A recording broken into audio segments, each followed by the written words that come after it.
বেঈমান বাংলাদেশের মতো দেশে বেঈমান আপনার ইউনিভার্সিটির পড়ুয়া ছাত্র আল্লাহর কোরআনের উপরে পাও দিবে, আর তুমি ভাইয়া জিলাপি খাইবা আর বিরাটি খাইবা। এত বড় মুনাফিকি চেহারা আর শাহিবের মালিকের সামনে কিয়ামতের দিন কেমনে দেখাইবা বেটা? সংখ্যাগরিষ্ঠ মুসলমানের বাংলাদেশ কিভাবে মেনে নেওয়া যায়? একটি প্রাইভেট নাম করা ইউনিভার্সিটির ছাত্র কিভাবে আল্লাহর কোরআনের উপরে পাও দেয়?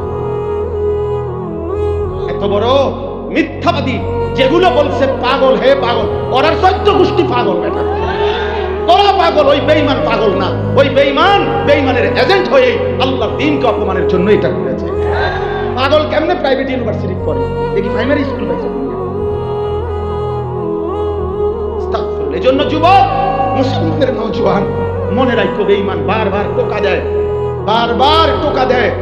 যেদিন দেখবে তোমরা সত্যিকারে মরে গেছো, যেদিন দেখবা তোমাদের ঈমান আর করছে না, যেদিন দেখবা তোমাদের নবীর বেইজ্জতির পরেও তোমরা মোবাইল থেকে চোখ ফিরাও না, নারী থেকে চোখ ফিরাও না, বছরের পর বছর ফজরের নামাজ পড়ো না, একদিন এমন হবে তোমাদের আর ঈমান জাগবে না।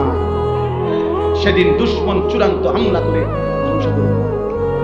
এজন্য তার আগেই জেগে ওঠা দরকার, জাগা দরকার। মুসলমানের নওজোয়ান, ইসলামের মধ্যেই তোমার সম্মান। মুসলমানের নওজোয়ান রাসূলুল্লাহ সাল্লাল্লাহু আলাইহি সাল্লামের সুন্নাতের মধ্যেই তোমার ইজ্জত।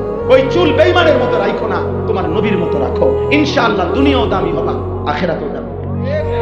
ঠকবা না রে বাপ, মুমিন ঠকে না, মুসলমান ঠকে না, আল্লাহকে মানি না কেউ ঠকে নাই, নবী সাল্লাল্লাহু আলাইহি সাল্লামকে অনুসরণ করে কেউ ঠকে নাই, ঠকে নাই।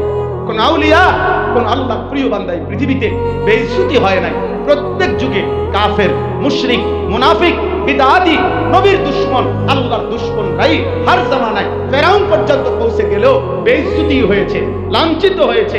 আজকের পৃথিবীতে নবীজি সাল্লাল্লাহু আলাইহি সাল্লামের অনুসারী আছে কোটি কোটি, হাসান হুসাইনের নাম আছে অগণিত মানুষ, রাসূলের বংশের ইজ্জত সম্মান আছে অগণিত মানুষ।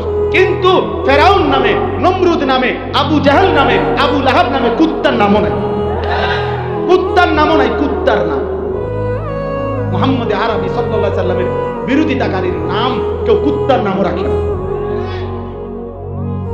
অতএব ইসলামই শ্রেষ্ঠ, আল্লাহর কোরআনই দাম।